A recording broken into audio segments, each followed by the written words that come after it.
This problem is dealing with finding the center of mass of a solid hemisphere in three-dimensional space.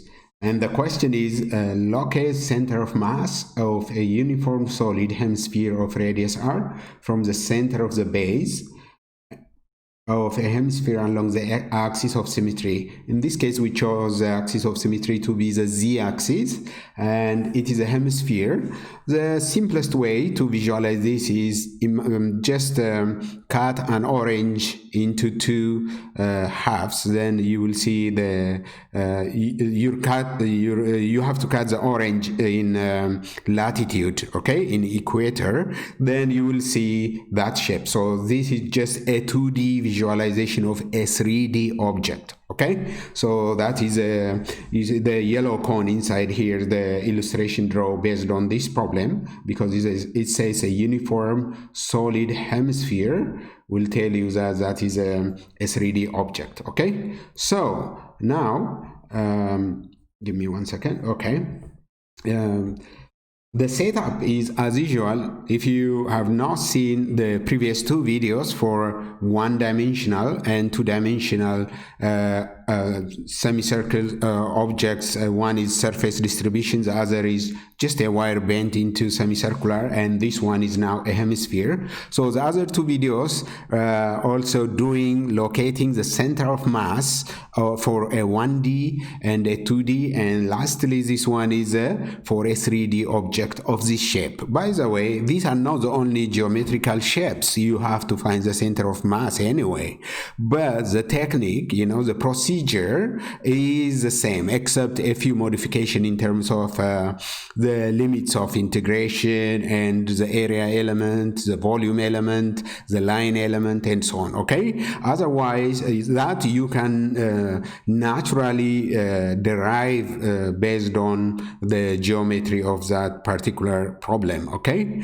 otherwise the intuition, the physics behind is exactly the same, whether it is 1D, 2D, hemisphere, okay, semicircular object, and so on. All right, so in this case we have a hemisphere. As I draw just for the sake of visualization, the bits and pieces here, you have a hemisphere of radius r, as you can see, r there, and we can create a cone. Okay, a cone is a 3D object, so that we can easily find the angle, the radius, and who are changing inside this hemisphere. The angle theta from 0, you see, if you start from 0, from the x-axis, and if you span up to z-axis, it will be 90 degrees. Then from symmetry, we can double that, and we'll find out, symmetry will tell you the center of mass is somewhere in the z-axis, okay? But we don't know where that location is. That's exactly what we are asked to find anyway. Okay, so who is changing in this?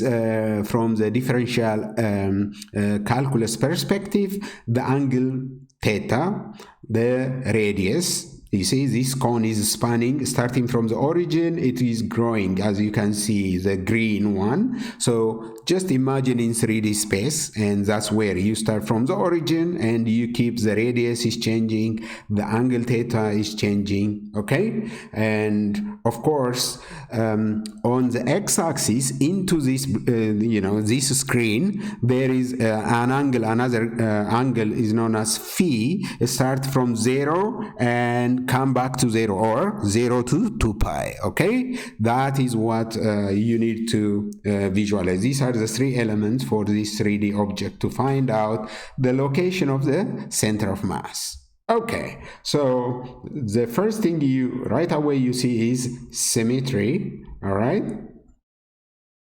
Tells you that the center of mass is it automatically lie on the z-axis. Okay, that is number one.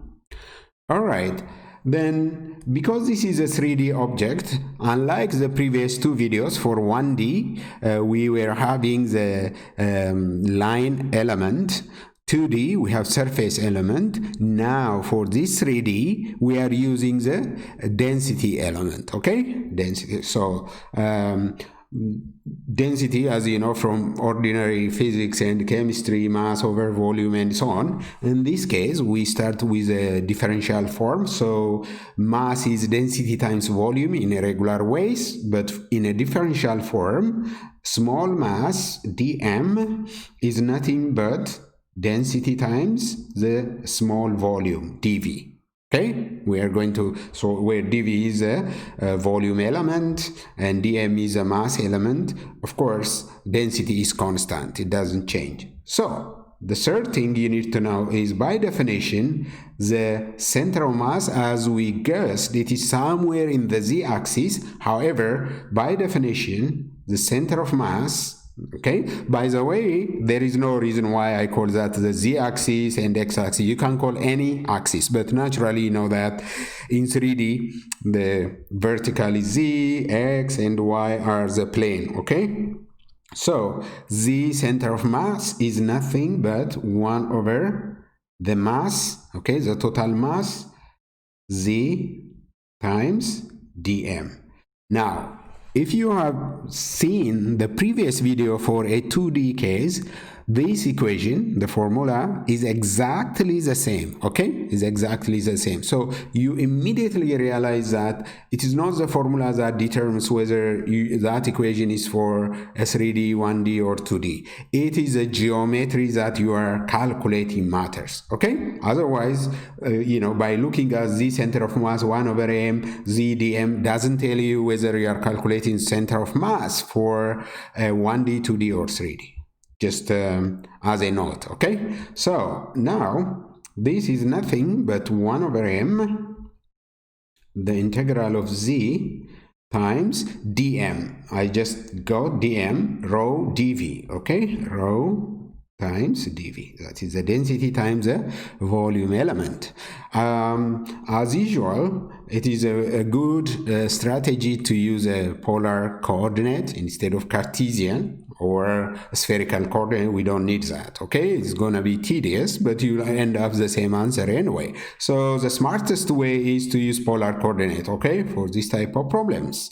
All right, the first thing is in polar coordinates, okay? In polar, what do we see from the trigonometry? Z is nothing but r cos theta. Where did I get that? You see now, OBC. There is a right angle triangle. Out of that, I can extract that for you to see. Okay, so this is what 90. This is 90 degrees. This is B. This is R. This is theta, and the height is Z. Okay, so it is embedded there. I know it is O, B, and C.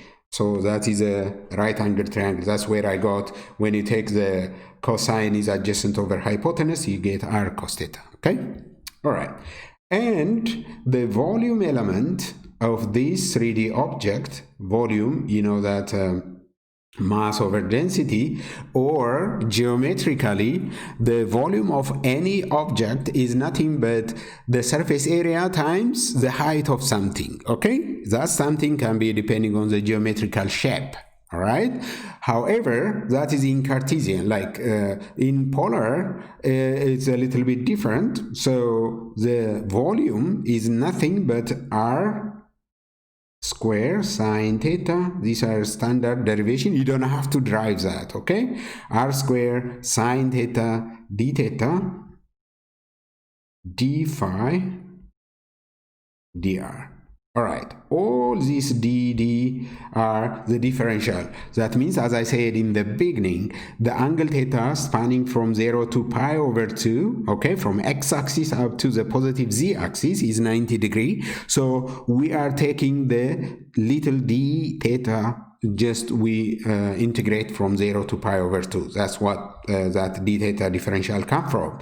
D phi is nothing but, as I said, if you visualize into the screen of this, you know, this lecture we are doing here, the angle is just a horizontal circle from 0 to 2 pi. That means start from 0, it come back to 0, but at the expense of is going to be 2 pi. Okay, that's what d phi is changing. Of course, dr is starting from O. As you can see, it just keeps, when the cone is growing up to the z, it's just changing. R is also changing, so we have to take that differential form. Okay, so that's what the volume element is. And lastly, before we start integrating, we need the domain or the range. Is that right? So 0, r is changing from 0 to capital R. That's the radius of the hemisphere. And the other thing is theta is spanning from where? 0 less than theta less than pi over 2. By the way, you can call them pi over 2 less or equal to, and so on. Yeah, it's not an open region. So at the boundary, of course, they have to be differentiable and continuous. Anyway, that's another story. You don't have to worry. Okay, so the phi will be 0 less than phi less than 2 pi. Okay, less or equal to, you can do that. All right, these are the limits of integration. All right, now we got the limits of integration domain, we have got what z is, we have got the volume element, and what else we remain? M, the mass. Okay, so the mass is nothing but density times volume. All right, in a red, mass is density times volume of anything. Okay, now one thing you can density times what's the volume of just in general a sphere, just the earth or a soccer ball, whatever. So that geometry is 4 over 3 in general, 4 over 3 pi r cubed. Is that right? From geometry. Okay, however, we are dealing with not a full sphere. Instead, it is a hemisphere. So you have to divide that by 2 and or multiply by 1/2. Okay, and finally, we get m to be nothing but rho times 2/3 of pi r cubed. Okay, all right. That is what m is all about. Then, okay, let me come here in the new page. All right, so finally, all right, we can integrate our z center of mass. Okay, so z center of mass is nothing but 1 over m. So as I said, the volume element means it is in 3D, okay? So who is changing? D theta, d phi, dr. So you suspect that we are dealing with a triple integral, okay? Triple integral because of the volume element. So you have r running from 0 to capital R. Okay, that's the domain. And theta is running from 0 to pi over 2. And finally, you have 0 to 2 pi. That is phi, okay?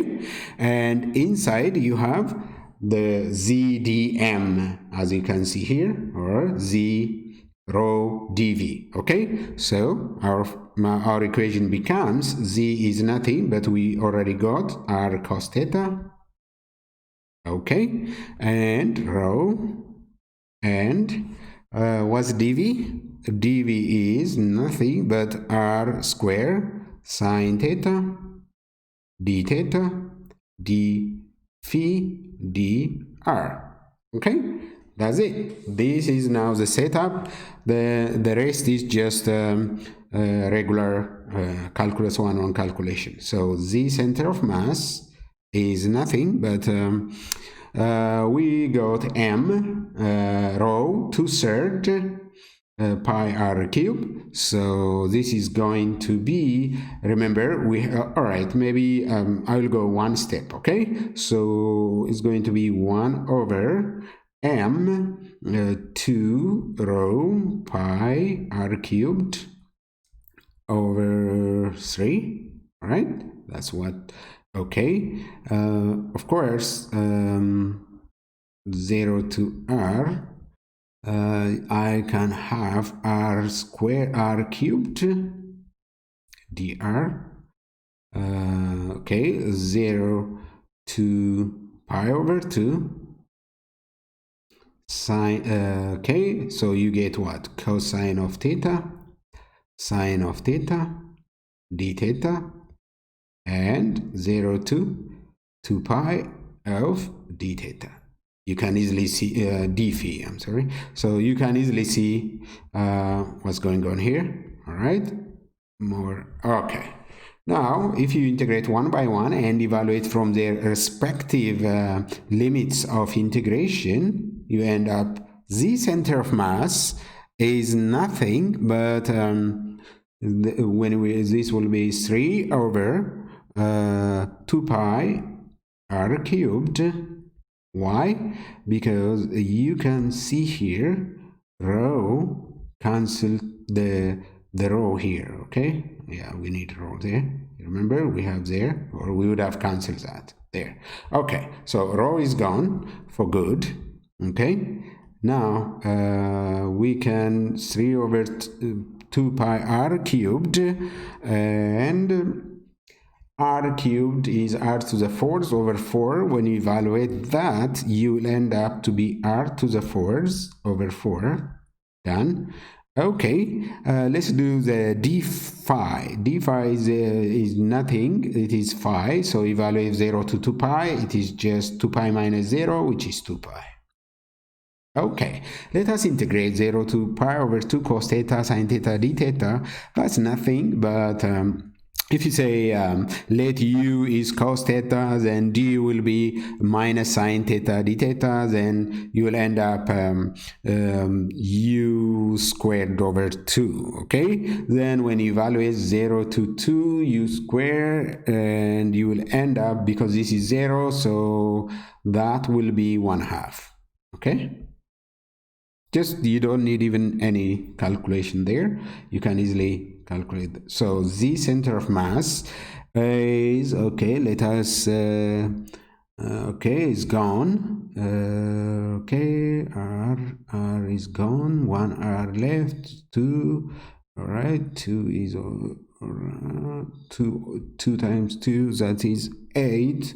Okay, so that 2 cancel, so it will be 8. Finally, we have 3 r over 8. Yes, yes. Okay, so this is the location where the center of mass of the solid hemisphere of radius r in this particular problem. Okay, so it is in the z-axis somewhere 3/8 of the whatever the radius you are given in the problem. Okay, so as I said in the beginning of this video, we were having 1D and 2D already solved for finding the center of mass. This is the last one for the 3D object, and if you have not watched those, it's a good idea to give you the big picture for 1D, 2D, and finally for 3D objects of finding the center of mass. Okay, I hope this help you to give you some insight, and if you like this video, please make sure you like and subscribe, and the upcoming because these videos are going to be a serious video. I'm going to upload every other day for following classical mechanics for physics 1. Okay, so make sure you follow up. I hope it helps you to review for test and so on. All right, thank you.